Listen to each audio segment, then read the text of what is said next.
Trouble shooting करने के दो तरीके होते हैं, या तो एकदम स्टार्टिंग से करो या फिर एकदम एंड से करो। तो हम इसमें कर रहे हैं एकदम एंड से शुरू, ठीक है, एकदम लास्ट कमांड किया जाना चाहिए। तो मैं आ जाता हूँ सीधा डायग्राम पे। ये है emergency generator ACB control and indication circuit. तो एयर सर्किट ब्रेकर हमारा क्लोज नहीं हुआ था, तो मैं डायरेक्ट इसी पे आ जाता हूँ। नाउ एसीबी क्लोज होने के लिए ये बहुत ज़रूरी है कि E52CX रिले आपका एनर्जाइज हो। ये है नॉर्मली ओपन की कंडीशन। तो अगर ये रिले एनर्जाइज होगा, ये हो जाएगा क्लोज, और यहाँ से यहाँ तक आपका जाएगा और ये क्लोज सिग्नल जाएगा, आपका एसी भी क्लोज हो जाएगा। नाउ E52CX रिले एनर्जाइज नहीं हुआ था, ठीक है। तो जब भी आप ऐसा कुछ ऑपरेशन करो, टेक अ वीडियो, क्योंकि वीडियो में आपको बाद में पता चल जाता है कि कौन कौन से रिलेज एनर्जाइज हुए थे, कौन से नहीं हुए थे। जब बाद में ट्रबल शूटिंग होती है तो वो ईजी हो जाता है। तो मेरे इस केस में E52CX एनर्जाइज नहीं हुआ था। सो मुझे पता है प्रॉब्लम जो है अब इसके नीचे ही है। नाउ E52CX एनर्जाइज कैसे होगा, हमें वो देखना है। नाउ E52CX जो अपना मेन रिले है वो है यहाँ पे E52CX।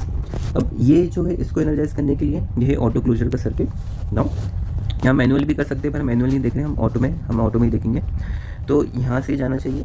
नाउ EO3X ये एनर्जाइज होना चाहिए। ये नॉर्मली ओपन है, ये जब क्लोज होगा तो यहाँ से सर्किट आगे जाएगा। Now EO3X is very important relay. हम इसको बाद में देखते हैं क्योंकि इसका बहुत बड़ा डायग्राम है। ये ऑटो क्लोज का रिले है, ये हम नीचे देखेंगे। नाउ वो कैसे देखते हैं, एक और चीज़, ये जो DC लिखा है ये ड्राइंग नंबर है।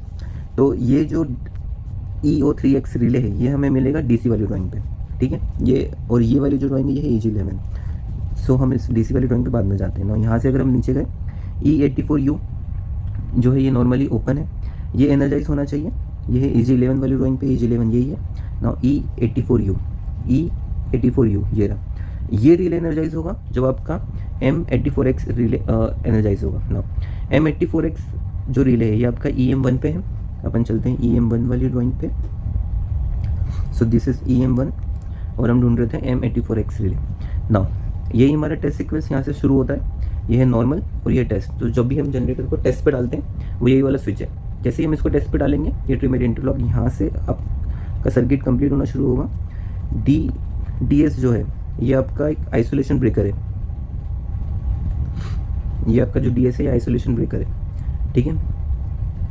तो आइसोलेशन ब्रेकर इसमें यहाँ पे दिया हुआ है। ये आपका नॉर्मली क्लोज होना चाहिए। ये हमारा नॉर्मली क्लोज था, तो हम यहाँ से आगे गए। एक सेकेंड, ये आपका नॉर्मली क्लोज था। नाउ जैसे ही नॉर्मल आपका M84 एनर्जाइज हुआ उसके साथ में M84X1 एनर्जाइज हुआ, तो हमें मतलब है M84X से। सो ट्रबल शूटिंग में हम बहुत कुछ देख सकते हैं इससे क्या क्या रिलेटेड है, बट हम अभी इस वीडियो में सिर्फ मेजर कंपोनेंट्स देखेंगे जो जो हमें चाहिए, जिससे हमें ये पता चले कि वो ऑटो क्लोज क्यों नहीं हुआ, ठीक है। तो M84X अपने को यहाँ पे मिल गया। नाउ वापस चले वाली ड्राइंग पे। तो ये रहा M84X एनर्जाइज हुआ, E84U एनर्जाइज हुआ। ये जैसे ही एनर्जाइज हुआ ये आपका नॉर्मली क्लोज, नॉर्मली ओपन बन गया, नॉर्मली क्लोज। नाउ E86 जो है नॉर्मली क्लोज है। ये हम देख सकते हैं ये एनर्जाइज नहीं होना चाहिए। ज़्यादातर दिस टाइप ऑफ रिलेज जो है ये इंटरलॉक्स या ट्रिपिंग सर्किट्स के होते हैं कि अगर कोई अलार्म्स हैं या कोई इंटरलॉक्स हैं तो ये एनर्जाइज हो जाते हैं और ये ओपन हो जाता है, तो आपका सर्किट क्लोज नहीं होता, आपका यूबिटी क्लोज नहीं होगा। ये मान लो कि ये एनर्जाइज हो रहा है, आप अपने वीडियोज़ में देख सकते हो। अगर ये एनर्जाइज हो रहा है तो फिर आपको इस सर्किट पर जाके देखना है। हमारे केस में ये एनर्जाइज नहीं हो रहा था तो हम इस पर नहीं जाएंगे।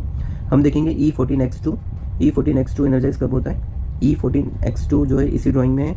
ये यहाँ पे जब आपका इमरजेंसी जनरेटर रन करेगा तब आपका E14X2 एनर्जाइज होगा। तो इमरजेंसी जनरेटर रन करेगा तभी हम इसे भी क्लोज कर पाएंगे। तो ये उसकी इंटरलॉकिंग है। तो ये आपका एनर्जाइज हुआ, ये आपका क्लोज हुआ। नाउ E52CX आपका एनर्जाइज हुआ यहाँ पे। अब हमें जो मेन देखना था EO3X, ये जैसे ही क्लोज होगा आपकी बाकी का सर्किट तो मैच हो रहा है, बट EO3X आपका क्लोज नहीं हो रहा है अभी, ठीक है। अब EO3X के लिए हमें जाना पड़ेगा ड्राइंग नंबर DC पे। Now this is the drawing number DC और ये रहा हमारा EO3X। ये रिले एनर्जाइज होना बहुत ज़रूरी है। अब ये रिले जो है इंजन स्टार्ट एंड AC भी क्लोज, ये पूरा सर्किट इसी रिले के लिए। नाउ हम एक एक करके समझते हैं कौन कौन से रिलेज हैं, कैसे कैसे हमने। नाउ सबसे पहले E43AX ये क्लोज होना चाहिए। ये है DC में, DC यही वाली ड्राइंग है। E43AX ये रहा, ये आपका ऑटो स्टैंड बाय सर्किट है। तो जो आपकी ये सारी कंडीशन मैच होगी ये यहीं पर दी हुई है। E30X आपका यहाँ पर है कि आपका इंजन जो है रेडी टू स्टार्ट होना चाहिए। उसके बाद में E43A आपका ये रहा, आपका जो ये ऑटो पे रहना चाहिए सर्किट।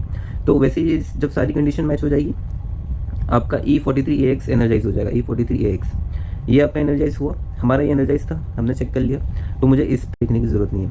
E43X के बाद में M84X एनर्जाइज होना चाहिए। M84X जो है EM1 में हमारे इधर एनर्जाइज हो गया था पीछे, ये वाले सर्किट में M84X ये वही है जो हमने टेस्ट स्विच पर डाला था और M84X एनर्जाइज हो गया था। नाउ वापस चलते हैं, ये हमारा M84X एनर्जाइज हुआ यहाँ से।